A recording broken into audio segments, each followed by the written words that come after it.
welcome. Our today's guest is a teacher, author, private consultant, coach, trainer. We could go on. She was also a student of His Holiness the Dalai Lama and spent 7 years as a Tibetan Buddhist nun. She teaches simple yet powerful methods that help thousands of people to achieve better health, a personal sense of purpose, and contentment. Joining us is Miss Dekyi Lee Aldershaw. Thank you. Welcome. Thank you. For the beginning, I would like for you to share with our audience the story of why you came about to teach what you teach. You come from a family of Olympic athletes. You were an athlete yourself, and you became ill, and then you started researching how the mind and body work and how to heal it. Can you tell us a bit more? Yeah. I grew up in a family of kayakers and canoers with my father and my brothers and now my nephew now going to the London Olympics. So it's a whole world of competitiveness, and I trained myself, and I don't have a disposition naturally for competition, so the only way for me to really win was to learn how to hate other girls, at least for just 2 minutes during a race. You know, and if you find that you're needing to do that long enough, you know, then in retrospect, I can see that I actually made myself sick with that kind of thinking. And from that, ended up having to quit when I made the national team myself due to a blood disorder. And, you know, during the time that we're training, we're learning about the power of the mind over, you know, for performance. In some ways, the body's kind of stupid in that it'll follow what the mind is showing it to do. So by visualizing again and again, you know, the results of a positive race, the body's trained to respond that way. So after getting sick, I began to take a look at, well, what creates sickness and what creates health, and was able to, you know, change and transform, you know, a blood disorder, you know, once I figured out what the underlying cause of it was, which was that, you know, my brothers were coaching me. For me to quit, I really, getting sick was the most gentle way, really, for me to get out of that sport, because it just wasn't really the way I naturally operate. So later I began coaching and coached a girls' team and had 2 sisters that had to race against each other, and for a national team spot. And one of them got so sick she was in the hospital. And once the race was called off, then she healed within 6 hours. So my interest at that point switched to the power of the mind and the relationship with the body to heal versus perform. And since then, I've been experimenting with different meditation methods, you know, different visualization methods to help to complement, you know, the treatment that we're getting with orthodox medicine, and have pretty much come to a point of about 3 or 4 basic meditation-based exercises that just seem to work very well. And I have a kind of criteria for that, which is that it needs to be gentle, it needs to be simple enough for even children to use, and it has to work. So that's the criteria I use that has become what I now call transformative mindfulness. I also read somewhere on your web pages about a time where you were in India and you had a conversation with one of the Dalai Lama's personal physicians that told you like a prediction that made you enforce you in what you do. Can you share that also with us? Yeah. When I was a Tibetan Buddhist nun, I was a Tibetan Buddhist nun for 7 years in Australia, which is, you know, after years of meditating just generally brought me into that direction. And was doing a retreat in Dharamsala, where the Dalai Lama lives, and was going to his physician, his initial physician, which reestablished Mensakan, which is the Tibetan medical institute that used to be in Lhasa. And he was about 81 years old, quite old, and every 2 weeks I'd go in and he'd take my pulses, check all my organs. But he would also give me this little piece of advice. And one day he was just looking very sad, and he said, due to the stimulus and the overstimulus in the West, of electronics, of all these different things, the body will follow the mind. And if we do that with our minds, all the body can do is really manifest complex disease. It's going to mimic what our minds are doing. He says, so he can see that in the future there'll be a time when we will have complex disease that medical science, and medicine, both Western and Eastern, Tibetan, Chinese, will not be able to do something with. And he said, go back into the retreat you're doing and start meditating on what you're going to do about that. And it just, it left me with pretty much a sense of, well, the most important thing then is to get to the underlying cause of that type of thing and, transform the seeds that could result in that type of result, and look for ways that get directly into these underlying causes. So it became very clear that this is the work I'll be doing the rest of my life. You also say that by giving people these simple techniques, you're giving them the power back to themselves. Mm-hmm.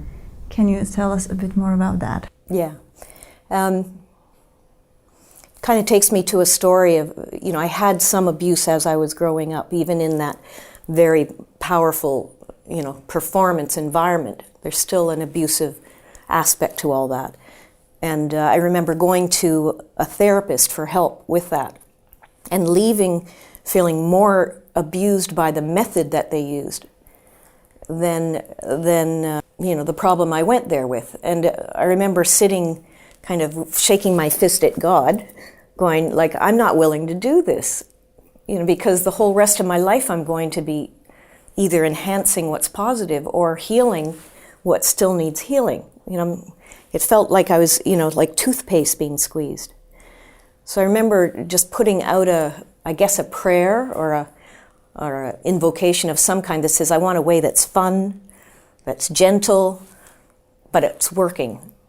And slowly came to this way of working where you can access the underlying cause of what's going on in a very gentle way by checking how the body is responding.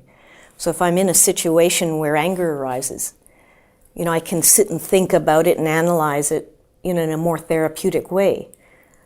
Or I can just go to how my body's responding, which is like it feels like there's a knot in my chest, and start there, and from there be able to access more information on more subtle levels very easily through metaphor, and from there transform them. So in some ways it's like taking therapy back into our own hands.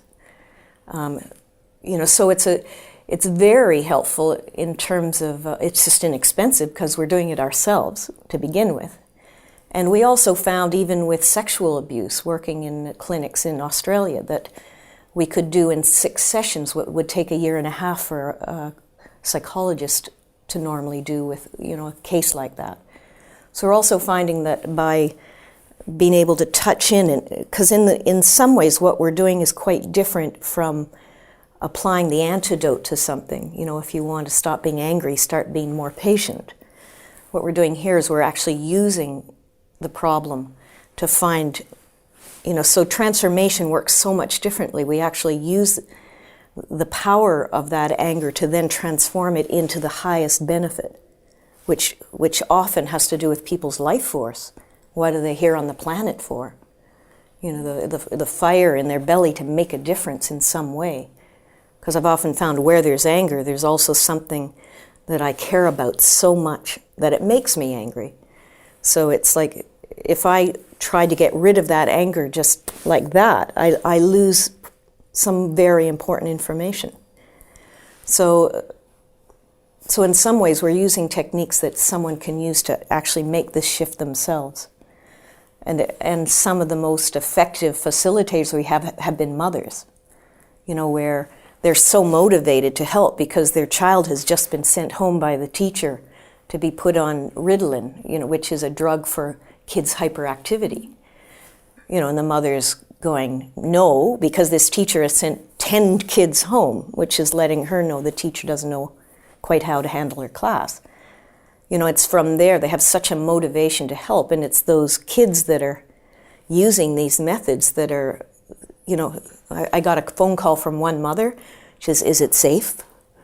And it's like, why?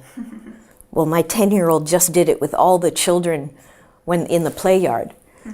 And that 10-year-old then became our first trained facilitator when she was 14, working with youth. So in some ways, you could call them self-help methods, but I think the power really is being able to take it home ourselves and have something we can use as a tool for life, rather than being dependent always on the professionals to guide us, in our self-discovery. Great, we're gonna try it in a bit, but first, let's discuss when we can use it. You mentioned with hyperactive children, with anger. What are other circumstances? I have one facilitator, who's a musician, actually, a Gothic type of musician, named Blake Bliss, who has a website, a YouTube channel, and he works with with youth who are cutting, who are suicidal, and specifically with bullying. We've used it for cardiac patients, for HIV. We've used it with multiple sclerosis. So any disease, has got this other layer of reaction to it, of pushing it away, or just any time there's any physical symptom or pain in the body. So right now we're doing research at the University of Florence on acute migraines, and reducing, pain, and whether we can bring the med levels down or the side effects become less. We've used it with women who are going into chemo after cancer. So we've used it a lot around cancer and the reaction to cancer, the fear around it, actually focusing in on that area in their bodies specifically, and have had, success in using it as a complementary therapy, so that the chemotherapy works better with less side effects, things like that. So you could use it almost for any problem that arises. Any time you're feeling a reaction in your body, you can use this type of exercise. Okay, let's teach our audience how to use it. Okay.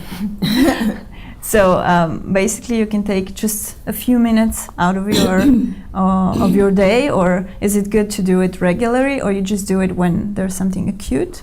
It's probably good to maybe do it once a week. So this is different from regular meditation. It's more preventive or more intervention, a little bit more therapeutic. So if you did it every day, you'd be changing too much too fast. So what you're going to want to do is make a shift, let it change as much as you can at one time. And for some people, something might change altogether. Sometimes it just changes in little steps, so that we can integrate it and take it out into our lives. So it's not like a daily practice, which you can use mindfulness or just awareness for. But the first step is like mindfulness. It's starting by becoming aware and not resisting your response to the problem. And from there, we have this little transformative step that accesses the wisdom you have inside yourself, to allow that to change. And the most important thing is to kind of get out of the way and just watch what's happening internally, like a video, for those who are visual, or just to feel what's going on. And for some who are like musicians and writers, they tend to hear words inside. So it's just trusting whatever the response is while you're doing the exercise, just trust and just going with it. Yeah, and quite often we'll get people to document what their experience is. We won't do that on film, but to sit and draw or write whatever they experience, because by putting it in front of them, they're no longer saying, this is all me. They're saying, there's me and my cancer, or me and my anger. And that separation starts to help as well. So, how do you know when you're listening or seeing things that it's not just your imagination going wild? Well, the wonderful thing is it is your imagination, and that's what we're accessing.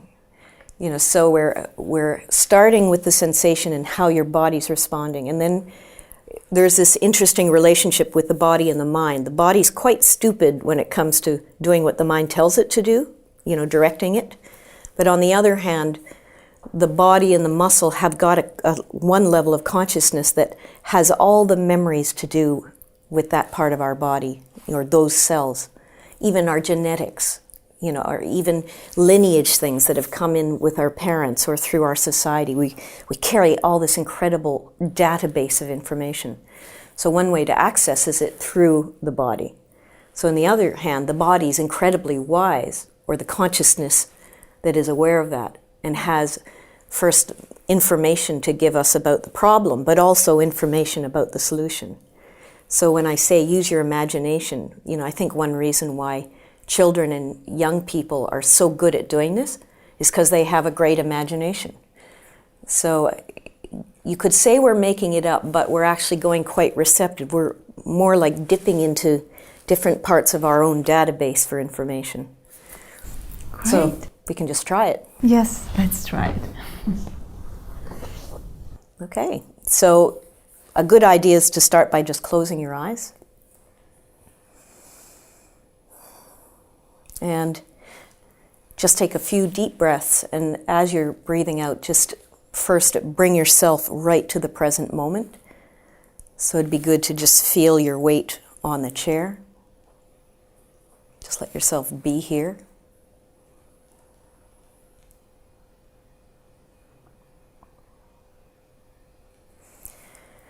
And just taking another deep breath. Perhaps what you could do is just consider a situation in your life right now that's causing any kind of trauma or causing any stress, or just is a really uncomfortable situation. So all you need to do is just recollect one situation right now that you'd like to change, or a relationship. All you have to do is just remember one moment or one conversation. And who was there, what was happening.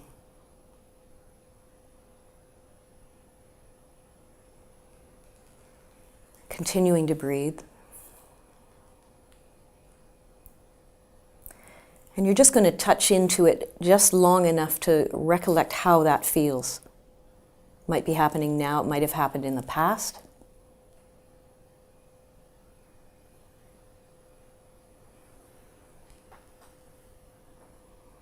And then just scan your body and notice where might you feel any discomfort as you recollect that. Where's your body holding any discomfort or tension or pressure, when you re-experience this situation? And just put your hand on that area. Okay. And then what we start to do is look for more information about that. So consider, is that sensation in your body closer to the skin, or is it deeper inside? See if you can locate it.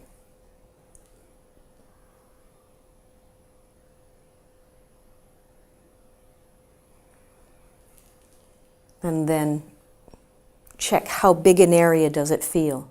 Does it feel just small, or does it feel bigger?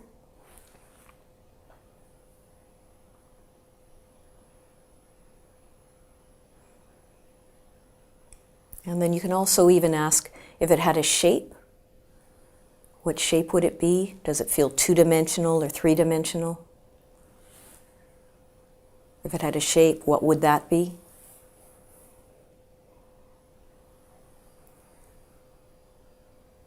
So we're just looking for more information about it.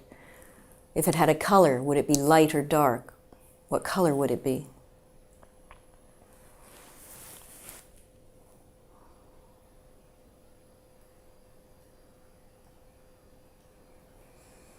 And looking for more information, you can imagine that if it had its own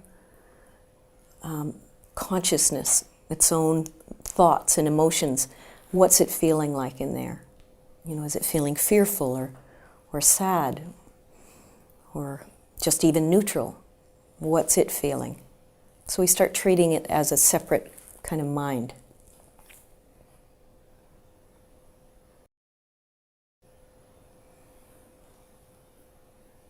You can also check whether it feels solid, whether it feels more liquid or transparent, or that it moves around. What's its density?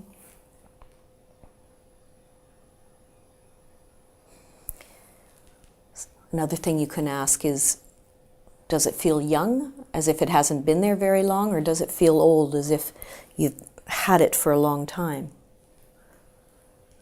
Quite often we carry these things for a long time. You can even ask, does it feel old or does it feel ancient? It's been there a long, long time. So how old is it? Another thing you can ask is, does it have a job to do? If it is old or ancient, quite often when it was first put there, whatever the discomfort is, there's a good chance that it had a job to do. Somehow it might have helped. So just ask, what was its job?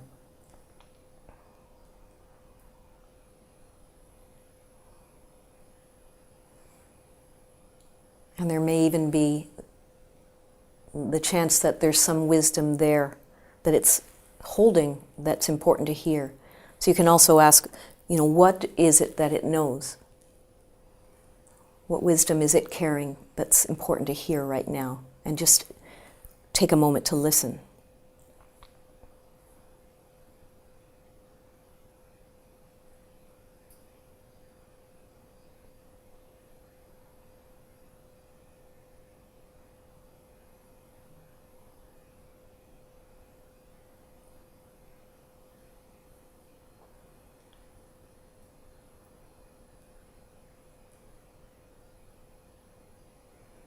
And from there, then, this is the part that we're just exploring it. And now we start a transformative shift by starting by asking, are you willing to let this change in a way that's even more beneficial? Are you willing to let it change in a way that is more beneficial? And sometimes you might need to ask it as if it's, an individual, separate consciousness. Is it willing to change in a way that will help it to do what it needs to do in a way that's more beneficial? And that might not be completely 100%. It might just be a little bit, as if a door is just open a little, but it's still open. Just a little willingness is enough. So if you are willing, you can just nod your head. Okay. So the next step is to ask for help. Just ask for help from the wisdom within yourself. There is a wisdom there that knows. For those that are more religious, they can ask for help from a spiritual source, or a source of sacred energy, of kindness, of wisdom, of love. It's different for every person. Just ask for help, and the next step is to just watch what happens. Let go, don't try to direct it. Just observe it. If you have an image like a video, see if anything changes. You may not have an image, you might just feel what it feels like in your body. Just notice what happens.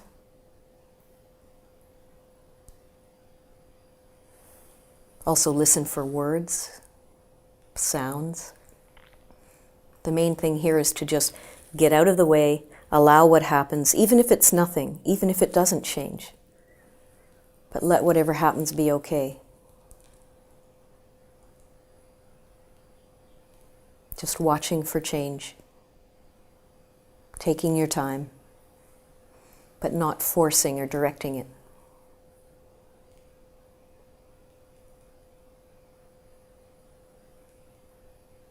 And just letting it change as much as it would want to at this time.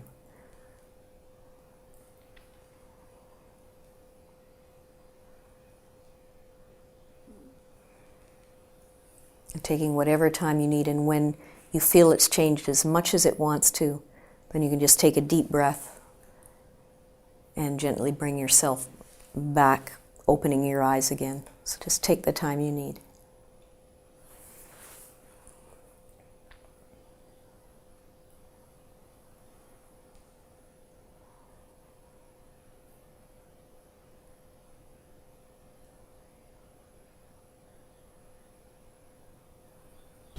Wow, that was something. Thank you. Is it wise to wait with another problem to do it in a week or so, or is it okay if you do it one problem one day, another problem the second day, and so on, or is that too much? Well, if you consider there is this process of detoxification and integrating it, then you want to be also kind to yourself. So if I'm constantly re-stimulating a new problem, then you're not really giving yourself time to let it integrate. So I'd say once a week.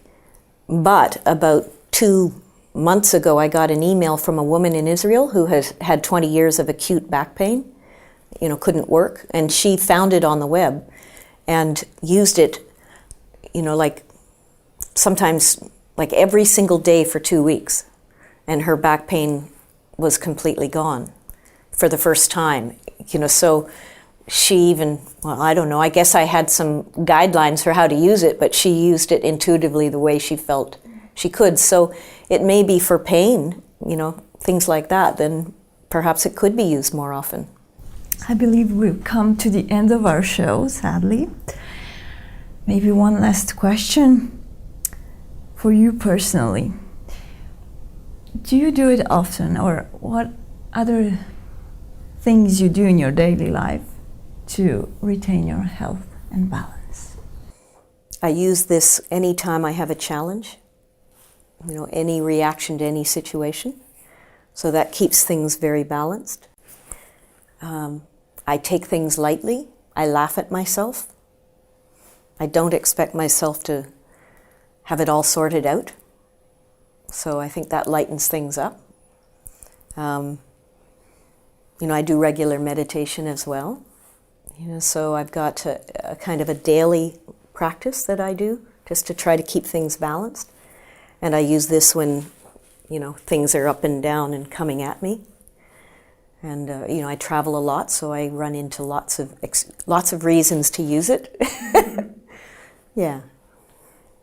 Perhaps something I could just add very briefly is if anyone here in Slovenia would like to try this exercise, that we have a website that Mirjana Ogrin has created here in Slovenia so that people can do that exercise for free. It's called www.ido.si, and they can just download the audio for free and just do what you just did anytime they want. And we have a free meditation by telephone that people Skype into all over the world. And we have a group here called Chagna Pemo Meditation Study Group that gets together once a month and joins people all over the world with something we call the Great Global Shift. And that's using this exercise, but taking it a step further for people who are finding areas in the world and people and situations in the world that they feel completely helpless about. It's something we're all facing now. So it's a way to transform that sense of helplessness into action we know we can take, and a sense of confidence. And also transformative mindfulness when you need it is an option. Just when people are being faced with something, they can just come again by Skype, just telephone in. Every 2 weeks we do that, so people can just do this very, very inexpensively whenever they need it, and I can facilitate that. So those are different ways people could do more of this if they wanted to. Great. Thank you. They can research online and find the ways. Thank you. Thank you for joining us. Okay. I wish for you to take the power back into your own hands and make the shifts in your life gentle and positive. Thank you for watching, and goodbye.